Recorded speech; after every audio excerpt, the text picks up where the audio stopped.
우리가 신앙생활을 할 때 복음의 참된 의미를 깨닫는 것이 중요합니다. 복음을 깨닫는 정도에 따라 신앙생활의 퀄리티가, 질이 달라지기 때문입니다. 성경 안에는 복음에 대한 다양한 정의가 나옵니다.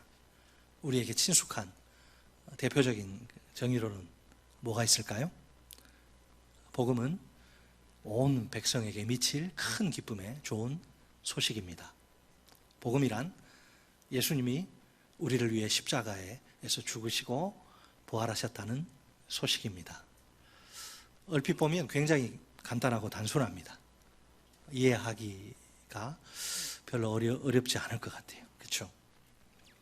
그러나 내용적으로 자세히 들여다보면 복음 안에는 깊은 그 신학적 의미가 담겨 있습니다.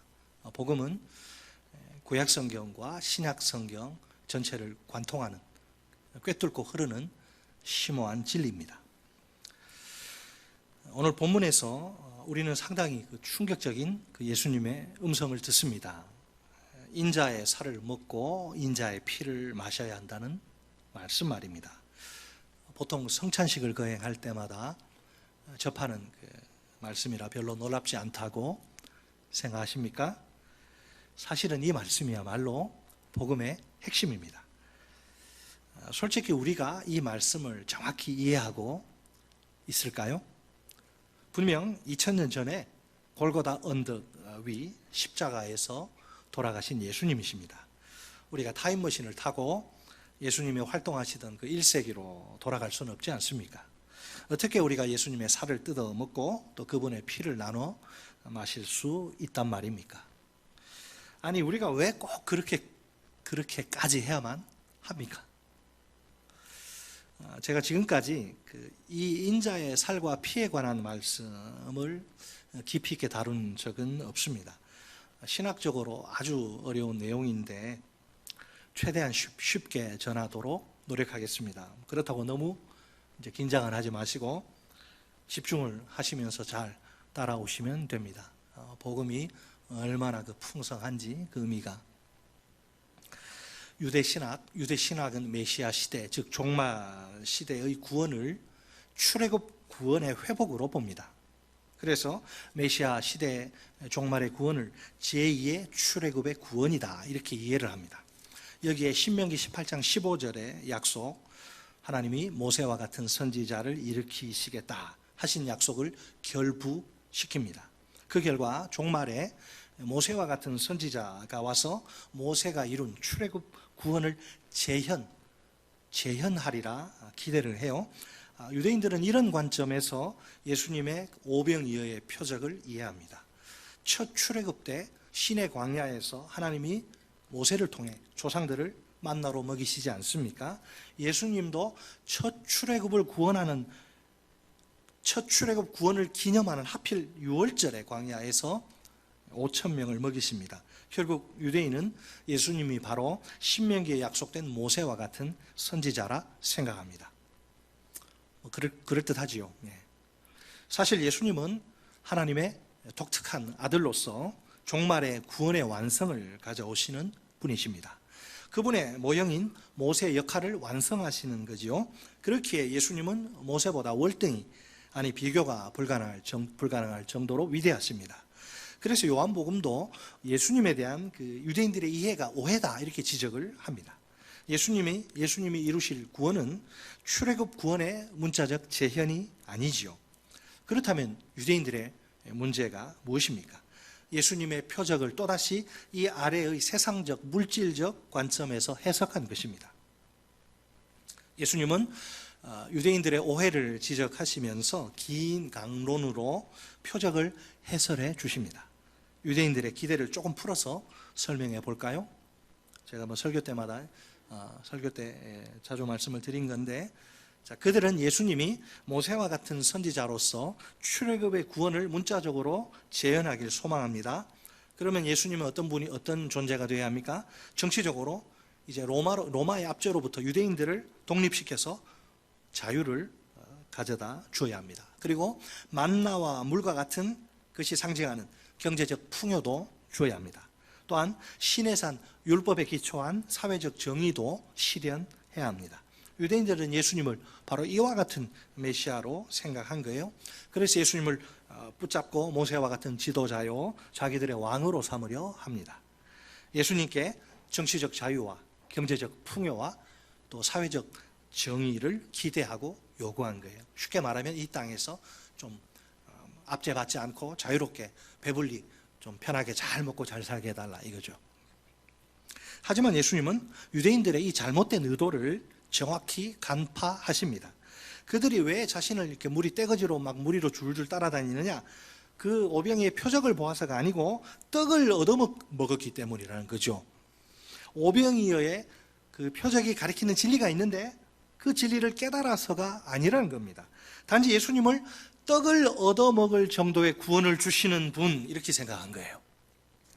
예수님은 자신을 이렇게 해석하는 것이 옳지 않다고 하십니다. 이것은 이 아래 세상의 물질적 구원입니다.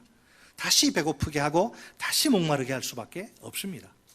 그러니까 진정한 본질적 생명을 가져다 주지 못하는 겁니다. 이 아래 세상의 것은, 다시 말해서 이것은 위 세상의 진정한 영생, 곧 신적 하나님적 생명을 가져다 주지 못합니다. 만나를 먹은 출애굽 세대 사람들이 어떻게 됐습니까? 그때는 다 배불렀죠. 지금은 다 죽고 더 이상 이 세상에 없지 않습니까? 결국 그들이 추구하는 그런 구원은, 이 아래 세상의 구원은 결코 영생을 보장할 수 없습니다. 일반적으로 떡은 뭐죠? 떡이 상징하는 건 생명이죠.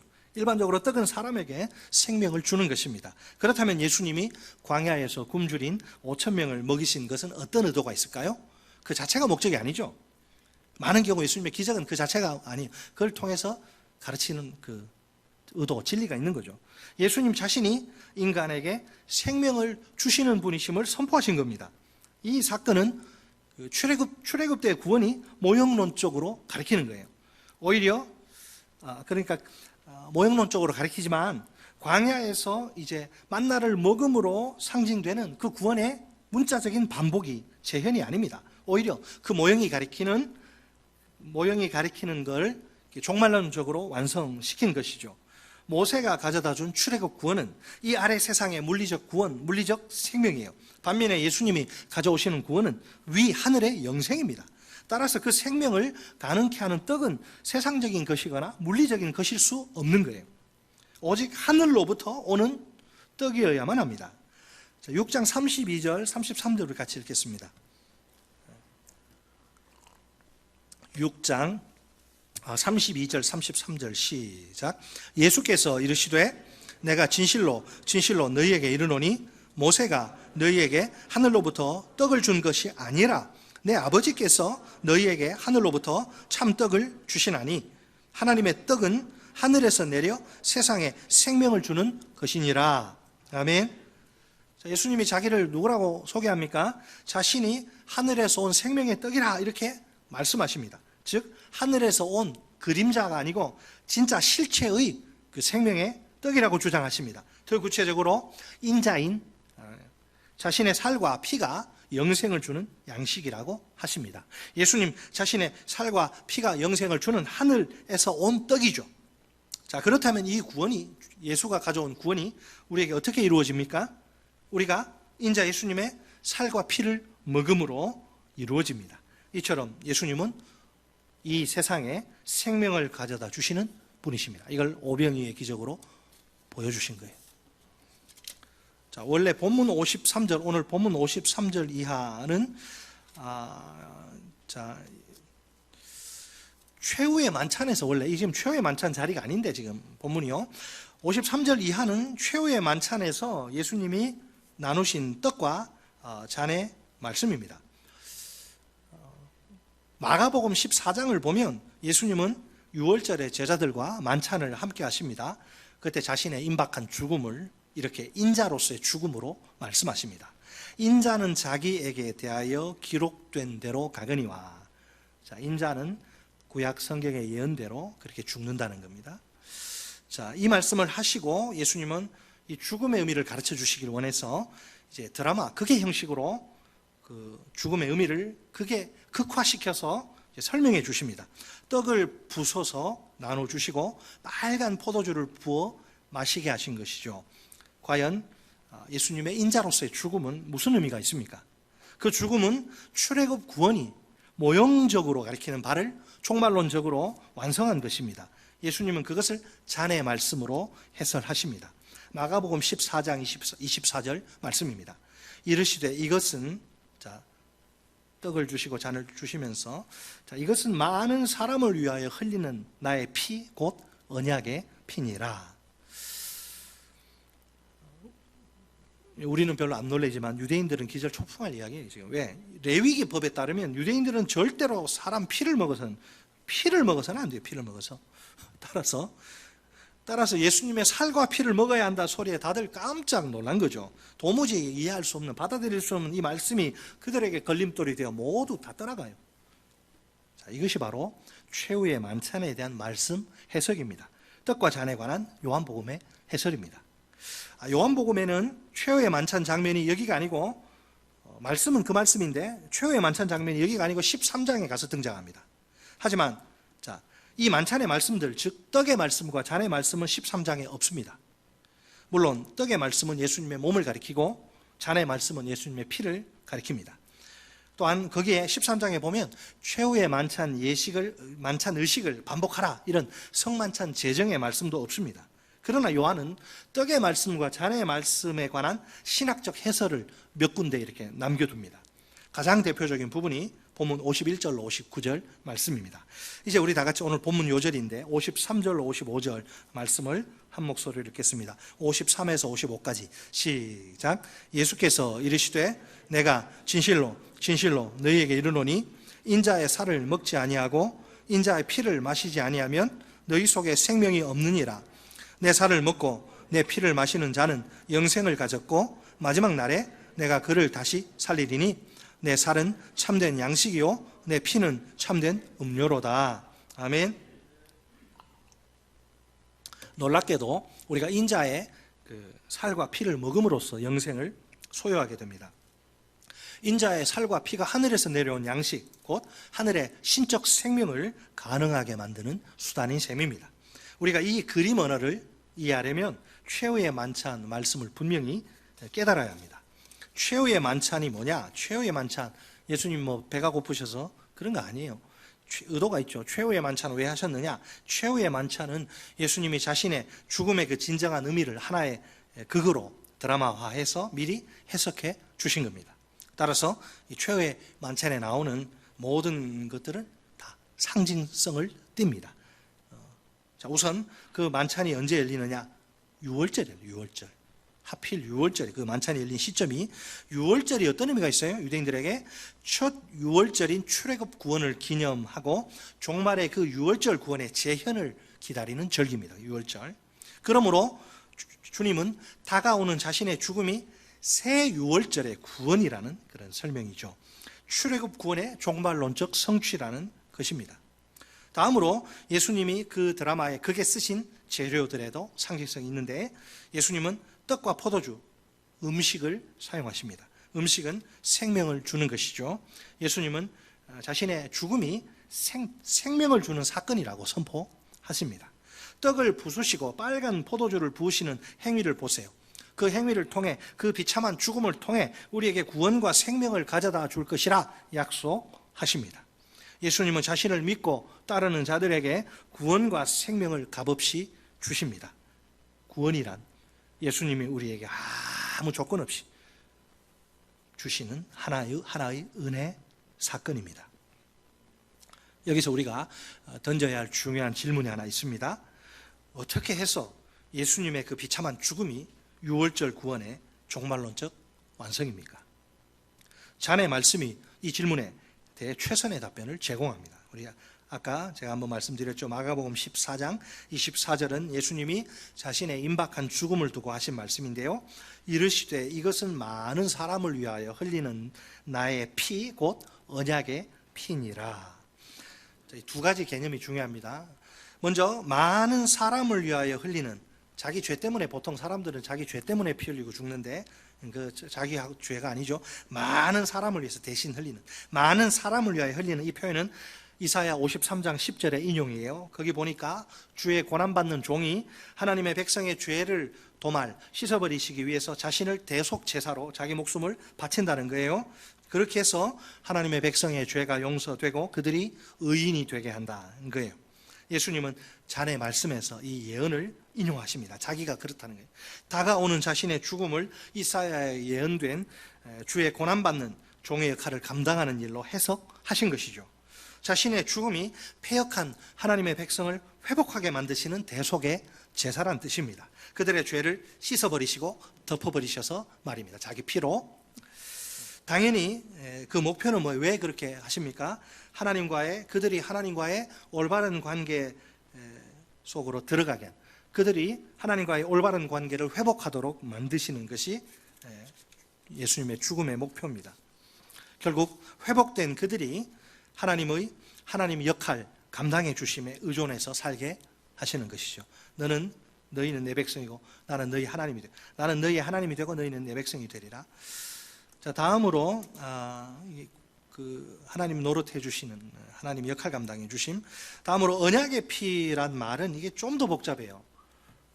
좀 더 복잡한 구약적인 배경이 있는데 두 가지만 제가 말씀을 드릴게요.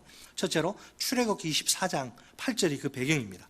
모세가 이제 출애굽한 이스라엘 백성들 집합시켜 놓고 시내 광야에 전부 집합시켜 놓고 언약의 제사를 드려요. 뭐 하느냐면 제물을 죽여서 제물의 피를 이제 모인 회중에게 막 뿌려대면서 언약의 피라 이렇게 선언을 합니다. 그 언약의 피를 뒤집어 쓰고 언약의 피 힘입어서 이스라엘이 이제 하나님의 백성이 된 거예요. 그러면 언약을 세운다는 말의 의미는 무엇입니까? 하나님이 그 특정한 그 사람들을 선택하셔서 자기 백성으로 삼으시고요, 그들에게 하나님의 역할을 감당해 주시겠다 이렇게 약속하십니다. 이것이 바로 언약입니다. 하나님의 백성을 창조하셔서 그들에게 하나님의 역할 감당해 주시겠다. 그것이 언약입니다. 구약의 언약. 자, 유대신학이 어떻게 해석하느냐, 이걸 유대인들이요, 언약의 피가 그 시내 산에서 세운 언약을 따라 이스라엘을 하나님의 백성으로 만든다 이렇게 해석을 하고, 이 피는 이제 남자 아기가 출생 8일 만에 받는 할례 때 흘리는 피로 개별화되어 구체적으로 나타난다 이렇게 봐요. 할례가 뭐예요? 언약 백성의 표징이죠. 그래서 할례 피를 흘릴 때 시내 산의 언약의 피의 연속이구나 이게 간주하는 거예요. 그 할례를 받음으로 이제 이스라엘 백성은 그러면 대대로 신의 언약에 참여하는 거예요. 그렇게 해서 그들은 자자손손 하나님의 백성이 됩니다. 그래서 할례가 그들에게 생명처럼 소중한 거예요. 유대인들에게는. 자, 그런데 예수님은 내일, 회외 만찬이 그 전날이니까 예수님은 내일 다가오는 자신의 죽음을 언약의 제사로 보십니다. 곧 종말에 새 언약, 옛 언약이 아니고 새 언약을 세우는 제사로 보신 거예요.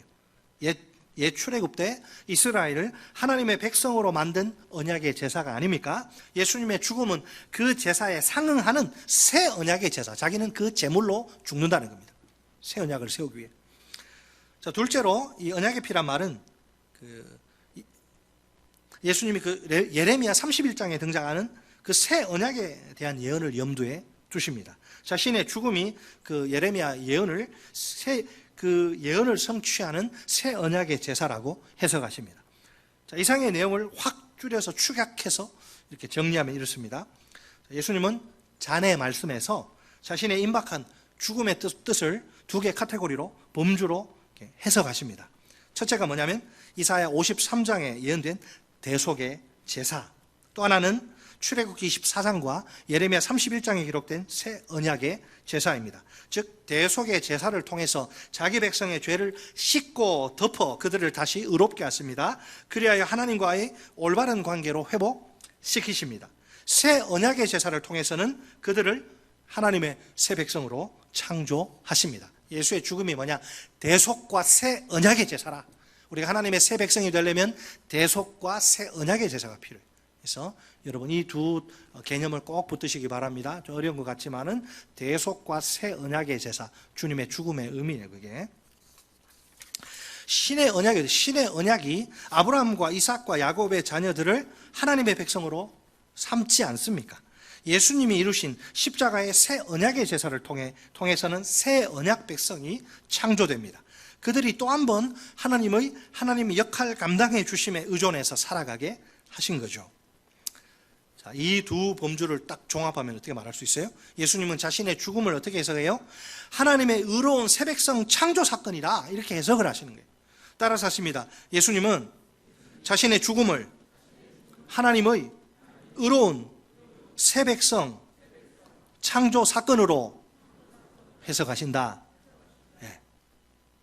이것이 예수님의 죽음의 진정한 의미예요.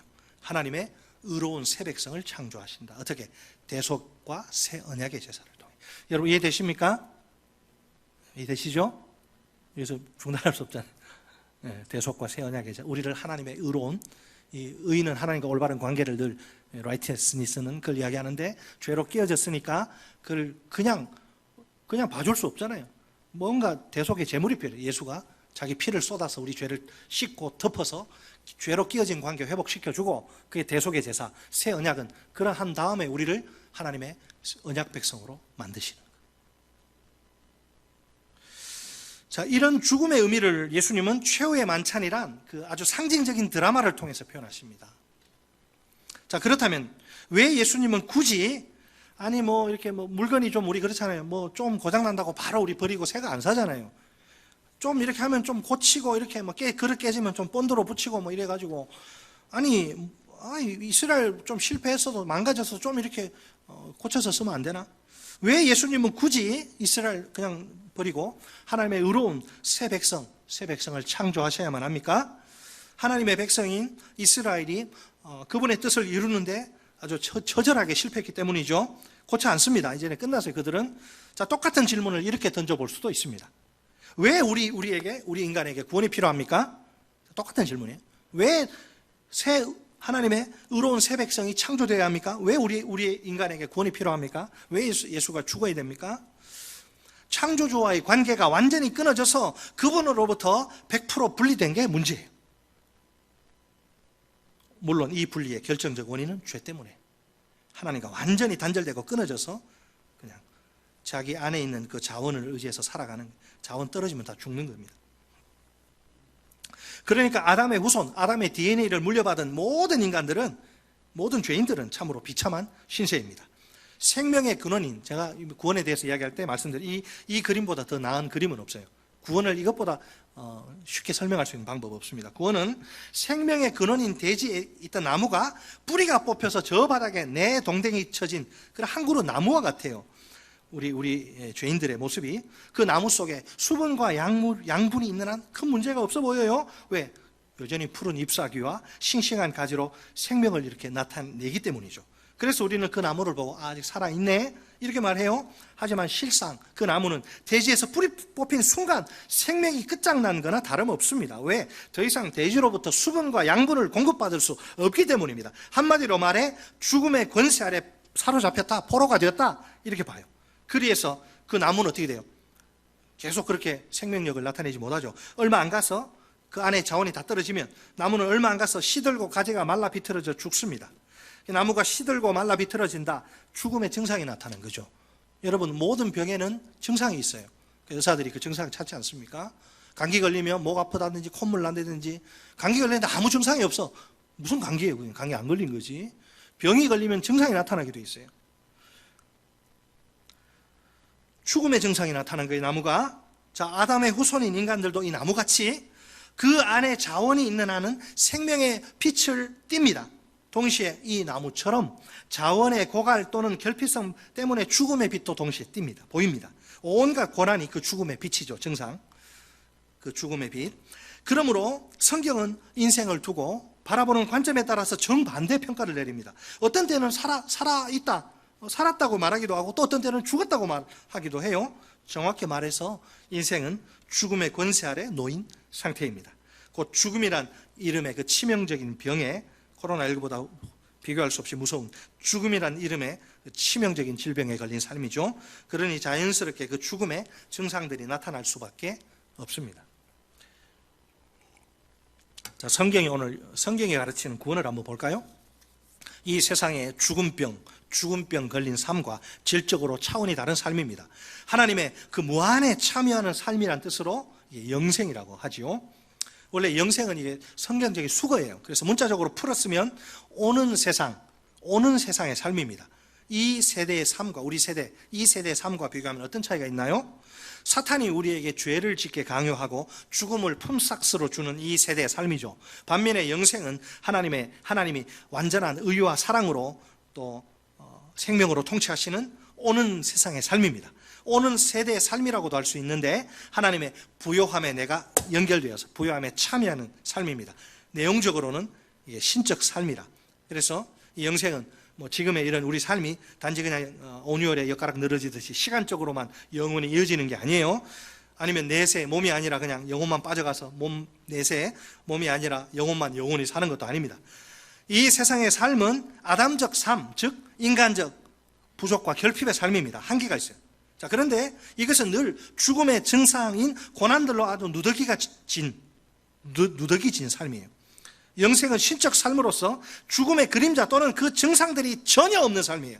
하나님의 전지하심, 전능하심, 무한한 사랑, 무소부재의 자유, 영혼의 힘 있는 삶입니다. 그러므로 거기에는 영생에는 생로병사 자체가 없어요.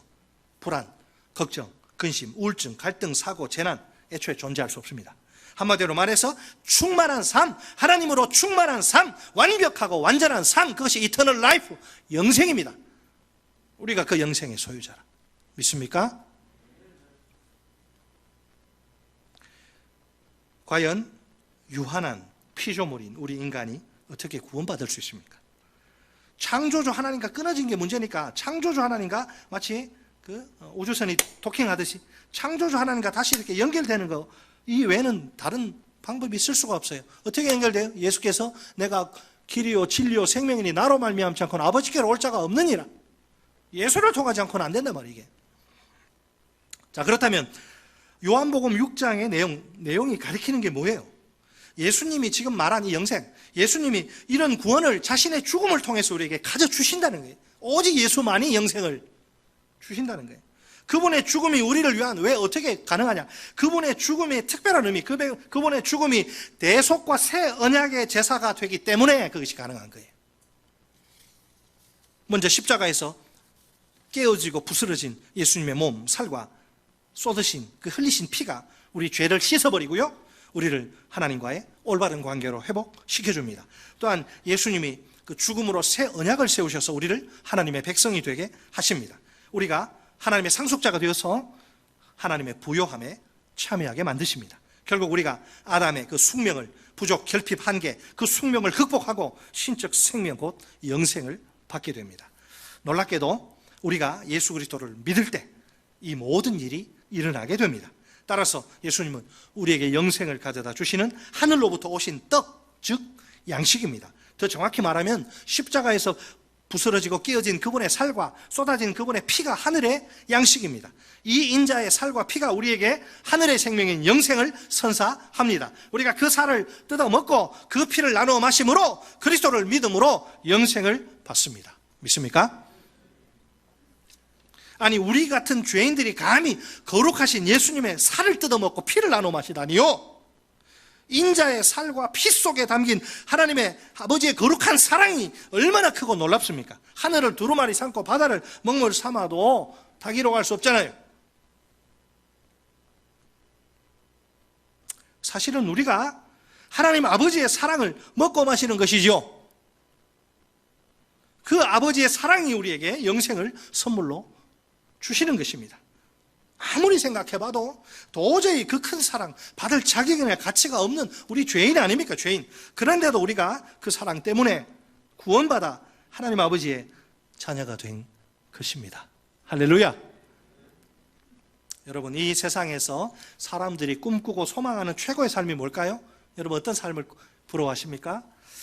나도 한 번쯤은 저런 삶을 꼭 살고 싶다, 그런 마음이 드는 멋진, 원더풀, 멋진 삶 말입니다. 그것이 다 다르죠, 사람마다. 그것이 어떤 삶일지라도 중요한 게 뭐냐? 그런 삶에는 한 가지 공통점이 있는데 절대로 구원과 영생이 없다는 거예요. 이 아랫 세상에서는 구원과 영생이 없습니다. 위로부터 초월, 내재 속에는 없고요, 초월해서 와야 되는 거예요, 구원과 영생은. 그걸 예수님이 하시는 거예요. 겉으로는 화려하고 대단해 보일지 몰라요. 그죠? 많은 사람들이 막 박수갈채를 보내고 막 환호할 수 있습니다. 그러나 여러분, 이 아래 세상에서의 모든 삶이란 치명적인 한계가 있을 따름입니다. 하나님과의 관계가 완전히 끊어진 삶이요, 하나님과 100% 분리된 삶입니다. 이 단절과 분리를 초래한 죄 문제를 해결하지 않는 한 아무런 소망도 가질 수 없습니다. 그 삶의 끝은 죽음이요, 영원한 파멸, 지옥 멸망이기 때문입니다. 이와는 대조적으로 예수님이 우리에게 허락하신 영생은 차원이 달라요. 이 세상 그 어떤 찬란한 삶과도 비교할 수 없는 최고의 삶입니다. 곧 우리에게 있는 모든 부정적인 것들이 다 사라진 완벽한 퍼펙트, 완벽한 세상이, 완전한 세상이 열리는 거예요. 여러분, 우리에게 오늘 눈물과 고통을 강요하는 나쁜 것들이 얼마나 많은 세상입니까? 각종 사건과 사고, 온갖 질병과 자연재해, 뭐 말하자면 한도 끝도 없습니다. 저 백두산 또 폭발한다 그러더니 지금 또 빨리 주님 오셔야 되는데, 백두산 폭발하기 전에. 한마디로 말해서 이건 모든 악과 고난, 모든 우리를, 인간을 스트레스 주고 또 불행에 빠뜨리는 모든 그 악과 고난, 죄, 죽음의 증상, 모든 악과 고난이죠. 그 모든 악과 고난이 전부 다 제거된 세상이 우리를 기다리는 중입니다. 거기서 우리가 그토록 사모하는 주님과 함께 영원히 행복하게 살 것입니다. 상상만 해도 설렘으로, 그냥 설렘, 그 하드 안 먹어도, 아이스크림 안 먹어도 상상만 해도 설렘으로 기쁨의 미소가 얼굴 가득 확 피어나는 것 같아요. 여러분 어떠세요? 좋지 않습니까? 내 사모하는 주님, 주님 만날 날이 점점 다가오고 있습니다. 우리가 죽어야만 주님 만날 수 있어요. 요즘 코로나19 팬데믹의 장기화로 우리에게 힘든 일이 얼마나 많습니까? 누구한테 뭐 하소연할 수도 없어 속으로 뭐 괴로움을 질겅질겅 씹습니다. 어떤 때는 앞이 캄캄해서 아무것도 보이질 않습니다. 나 다 진짜 내 인생 종치는 것 같고 망하는 것 같고, 앉으나 서나 그저 뭐 한숨만 푹푹 내쉴 뿐이죠. 모두들 이구동성으로 사는 게 참 어렵다고 말합니다. 특히 코로나로 마음의 병이 깊어진 우리 청년들의 경우, 젊은이들의 경우 상당히 심각한 상황입니다. 서울시가 며칠 전에 발표한 그 통계 보니까 작년에 한 해 동안 청년들이 이게 마음의 병으로 상담한 건수가 10만 건이 넘습니다. 10만 건. 전문가들이 뭐라고 말하느냐, 청년 시절에 정신 건강을 잘 관리하는 것이 인생 전체를 놓고 볼 때 매우 중요하대요. 그렇지 못하면, 이 정신 건강 관리하지 못하면 성인이 되어서 이제 장년이 되어서 강박증을 비롯해서 심각한 정신질환으로 발전할 가능성이 매우 농후하다는 거예요. 여러분, 교회가 이처럼 고통당하는 청년들에게 영혼의 안식처가 로뎀 나무가 되면 얼마나 좋을까요? 우리가 이제 식당에 이제 탁자하고 의자 들어오는데 어떻게 해서든 우리 청년들 좀, 우리 뭐 장년들도 다 중요한 분들이지만은 우리 청년들이 좀 길을 살리고, 우리 청년들이 정말 여기서 또 공부도 하고, 우리 어른들도 다 할 수 있지만은 우리 청년들에게 좀 힘을 주려고 청년들이 가급적 원하는 걸로 우리 합시다. 그렇게 우리 장로님들도 오케이 하셔서, 여러분 정말 로뎀 나무 영혼에, 오늘 우리 청년들 얼마나 불쌍한지 몰라요. 우리 교회가 그런 교회 됐으면 좋겠습니다. 청년들에게만이 아니라, 장년들에게만이 아니라 청년들에게도 목장이 꼭 필요한, 우리 영혼의 안식처 로뎀 나무가 필요한 이유가 바로 여기에 있습니다.